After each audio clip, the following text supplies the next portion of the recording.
Hello दोस्तों, smartphone की channel में मैं आपका करता हूं दोस्तों स्वागत। दोस्तों, यदि आप सेंट्रल बैंक ऑफ इंडिया में जॉइंट अकाउंट खुलवाने के लिए जा रहे हैं और उसके लिए जो है सेंट्रल बैंक का ये जॉइंट अकाउंट ओपनिंग फॉर्म भरने जा रहे हैं, तो अभी की वीडियो में मैं आपको बताने वाला हूं कि आप ये सेंट्रल बैंक का ये जॉइंट अकाउंट ओपनिंग फॉर्म आप किस तरीके से भर सकते हैं। तो चलिए बिना देरी करते हुए वीडियो को शुरू करते हैं। जैसा कि आप यहाँ लिखा हुआ पढ़ सकते हैं, central bank of India account opening form customer information sheet. आपको दो कस्टमर इन्फॉर्मेशन शीट मिलेगी, जिसमें जो है आपको पहले कस्टमर इन्फॉर्मेशन शीट में फर्स्ट एप्लीकेंट की डिटेल और दूसरे कस्टमर इन्फॉर्मेशन शीट में सेकंड एप्लीकेंट की डिटेल भरनी होगी। तो मैं आपको आगे दिखा दूंगा कि आपको कैसे कैसे भरना है। तो सबसे पहले जो है यहाँ लिखा हुआ पढ़ सकते हैं ब्रांच नेम। यहाँ जो है सेंट्रल बैंक के जिस ब्रांच में आप अकाउंट खुलवा रहे हैं उस ब्रांच का नेम यहाँ आपको लिख देना है। आप जिस दिन इस फॉर्म को बैंक में सबमिट करेंगे उस दिन की डेट यहाँ आपको लिख देनी है। एप्लीकेशन टाइप में यहाँ आपको न्यू पे टिक कर देना है। फिर जब आप नीचे आएंगे तो यहाँ आप लिखा हुआ पढ़ सकते हैं पर्सनल डिटेल। यहाँ जो है फर्स्ट एप्लीकेंट की डिटेल भरनी पड़ेगी। तो यहाँ आप लिखा हुआ पढ़ सकते हैं नेम। यहाँ जो है फर्स्ट एप्लीकेंट का नेम यहाँ लिख देना है। डेट ऑफ बर्थ, यहाँ जो है फर्स्ट एप्लीकेंट की डेट ऑफ बर्थ यहाँ लिख देनी है। फर्स्ट एप्लीकेंट का जो भी जेंडर है, मेल है तो मेल पे टिक कीजिए, यदि फीमेल है तो फीमेल पे टिक कीजिए। Meryl status, first applicant married है तो मैरिड पे टिक कीजिए, अनमैरिड है तो अनमैरिड पे टिक कीजिए। फर्स्ट एप्लीकेंट के यहाँ फादर पे टिक कर फर्स्ट एप्लीकेंट के फादर का नेम यहाँ लिख देना होगा। फर्स्ट एप्लीकेंट इलिटरेट है तो येस पे टिक कीजिए, इलिटरेट नहीं है तो नो पे टिक कीजिए। फिर आप नीचे आएंगे, यहाँ आप लिखा हुआ पढ़ सकते हैं नेशनलिटी, यहाँ इंडियन पे टिक कर देना है। फर्स्ट एप्लीकेंट का जो भी ऑक्यूपेशन आता है उस हिसाब से यहाँ टिक कर देना है। फिर नीचे आएंगे, फर्स्ट एप्लीकेंट की जो भी एनुअल इनकम है वो यहाँ लिख देनी होगी। फर्स्ट एप्लीकेंट का जो भी रिलीजन है उस हिसाब से यहाँ टिक कर देना है। फर्स्ट एप्लीकेंट जिस कैटेगरी से आता है जिस कैटेगरी से भी आए उस कैटेगरी के हिसाब से उसको यहाँ टिक कर देना है। पर्सनल विद डिसेबिलिटी, उसको कोई डिसेबिलिटी है तो येस पे टिक करेंगे, नहीं है तो नो पे टिक करेंगे।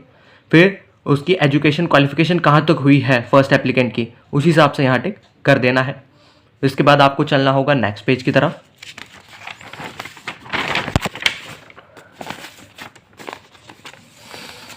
जब आप नेक्स्ट पेज पे आ जाएंगे तो यहाँ आप लिखा हुआ पढ़ सकते हैं country of tax resident in India only, तो यहाँ आपको येस पे टिक कर देना है। पैन, यहाँ जो है फर्स्ट एप्लीकेंट का पैन कार्ड का पैन नंबर यहाँ लिख देना है। कॉन्टैक्ट डिटेल, फर्स्ट एप्लीकेंट को जो है यहाँ अपना मोबाइल नंबर यहाँ लिख देना है। फर्स्ट एप्लीकेंट के पास कोई ईमेल आईडी है तो वो यहाँ लिख देनी होगी। फर्स्ट एप्लीकेंट को जो है अपना प्रूफ देने की ज़रूरत है, तो इनमें से जो भी डॉक्यूमेंट है उस डॉक्यूमेंट पे टिक कर उस डॉक्यूमेंट का यहाँ डॉक्यूमेंट नंबर यहाँ लिख देना होगा। मान लीजिए फर्स्ट एप्लीकेंट आधार कार्ड देने वाला है तो यहाँ आधार पे टिक कर यहाँ जो है आधार कार्ड का आधार नंबर यहाँ लिख देना है। उसके बाद जब आप नीचे आएंगे तो यहाँ लिखा हुआ पढ़ सकते हैं एड्रेस डिटेल। तो जो फर्स्ट एप्लीकेंट का एड्रेस जो यहाँ लिखने वाला है उस एड्रेस पे करंटली रह रहा है तो करंट पे टिक कर देना होगा। उसका जो भी एड्रेस टाइप है, जो एड्रेस लिखने वाला है, जो भी एड्रेस टाइप आता है उस हिसाब से यहाँ टिक कर देना है। यहाँ एड्रेस यहाँ लिख देना है, यहाँ सिटी यहाँ लिख देना है, यहाँ स्टेट यहाँ लिख देना है, यहाँ पिन कोड यहाँ लिख देना है, कंट्री नेम में यहाँ इंडिया लिख देना है। फिर नीचे आएंगे, आपने जो ऊपर एड्रेस लिखा है वही एड्रेस यहाँ नीचे लिखने वाले हैं, तो सेम एज करंट पे टिक कर यहाँ एड्रेस यहाँ लिख देना है, यहाँ स्टेट यहाँ लिख देना है, यहाँ पिन कोड यहाँ लिख देना है, कंट्री नेम में यहाँ इंडिया लिख देना है। इसके बाद आपको चलना होगा नेक्स्ट पेज की तरफ। नेक्स्ट पेज पे जब आ जाएंगे तो यहाँ लिखा हुआ पढ़ सकते हैं डिक्लेरेशन। इन डिक्लेरेशंस को जरूर यहाँ पढ़ लेना है।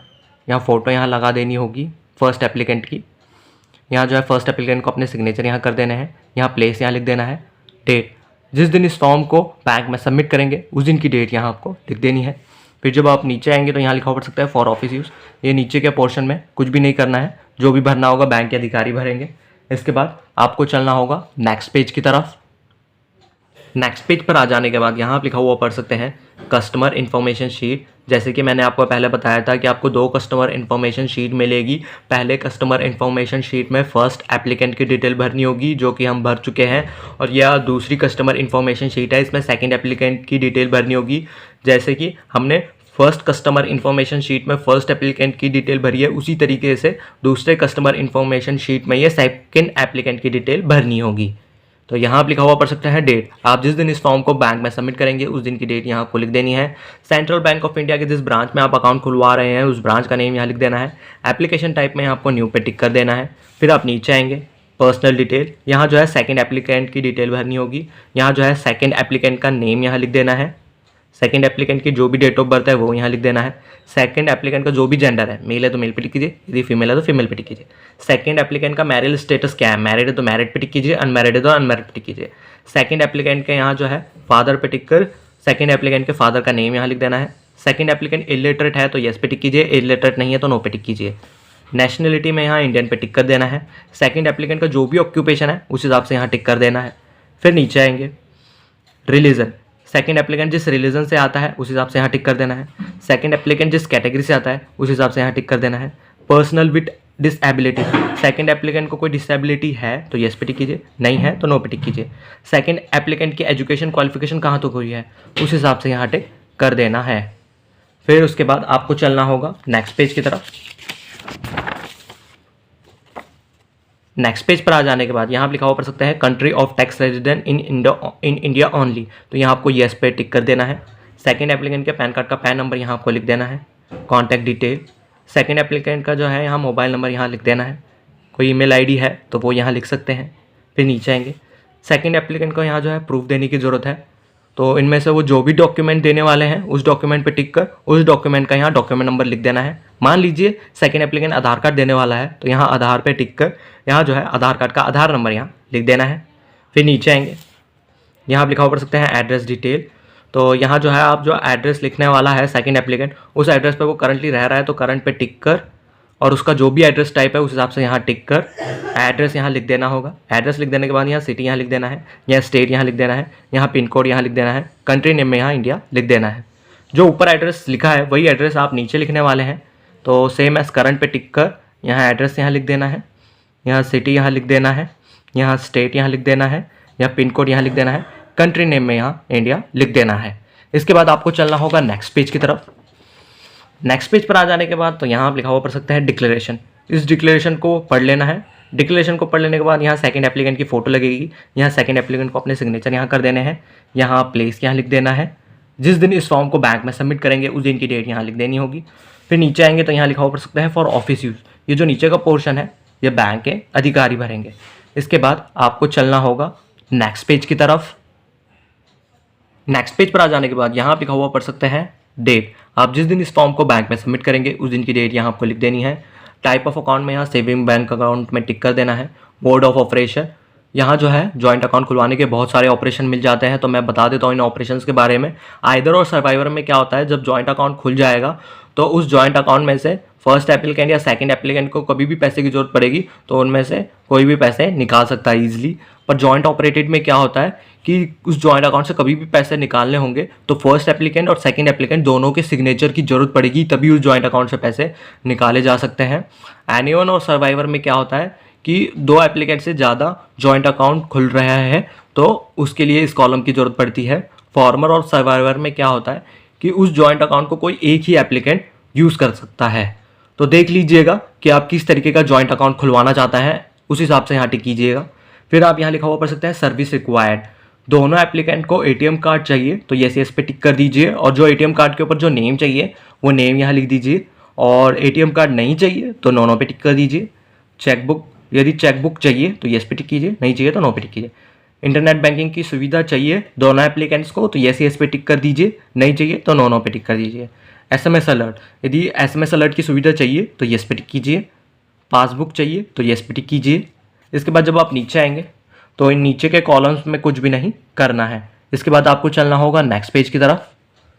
नेक्स्ट पेज पर जब आ जाएंगे तो यहाँ आप लिखा हुआ पढ़ सकते हैं नॉमिनेशन फॉर्म। फर्स्ट एप्लीकेंट और सेकंड एप्लीकेंट को यहाँ अपना नेम लिखकर सेंट्रल बैंक ऑफ इंडिया के जिस ब्रांच में आप अकाउंट खुलवा रहे हैं उस ब्रांच का नेम यहाँ लिख दीजिए। आप नॉमिनी को पासबुक पे प्रिंट कराना चाहते हैं तो यहाँ टिक कर दीजिए। टाइप ऑफ अकाउंट में यहाँ जॉइंट अकाउंट लिख दीजिए। फर्स्ट एप्लीकेंट और सेकंड एप्लीकेंट मिलकर जिसे नॉमिनी बना रहे हैं उस नॉमिनी का यहाँ नेम यहाँ लिख दीजिए। नॉमिनी का मोबाइल नंबर यहाँ लिख दीजिए। नॉमिनी की एज क्या है वो यहाँ लिख दीजिए। नॉमिनी की डेट ऑफ बर्थ क्या है वो यहाँ लिख दीजिए। यहाँ जो है फर्स्ट एप्लीकेंट को अपने सिग्नेचर यहाँ कर देने हैं और यहाँ सेकंड एप्लीकेंट को अपने सिग्नेचर यहाँ कर देने हैं। इसके बाद आप नीचे आएंगे, डिक्लेरेशन, इन डिक्लेरेशन को जरूर यहाँ पढ़ लेना है। यहाँ फर्स्ट एप्लीकेंट अपने सिग्नेचर कर देगा, यहाँ सेकंड एप्लीकेंट अपने सिग्नेचर यहाँ कर देगा, यहाँ प्लेस यहाँ लिख देंगे। आप जिस दिन इस फॉर्म को बैंक में सबमिट करेंगे उस दिन की डेट यहाँ लिख देंगे। फॉर ऑफिस यूज़, ये नीचे का पोर्शन है, इसमें कुछ भी नहीं भरना है। इसके बाद आपको चलना होगा नेक्स्ट पेज की तरफ। नेक्स्ट पेज पर आ जाने के बाद यहाँ आप लिखा हुआ पढ़ सकते हैं terms and condition. In terms और कंडीशंस को पढ़ लेंगे। टर्म्स और कंडीशंस को पढ़ लेने के बाद यहाँ फर्स्ट एप्लीकेंट अपने सिग्नेचर कर देगा, यहाँ सेकंड एप्लीकेंट अपने सिग्नेचर कर देगा।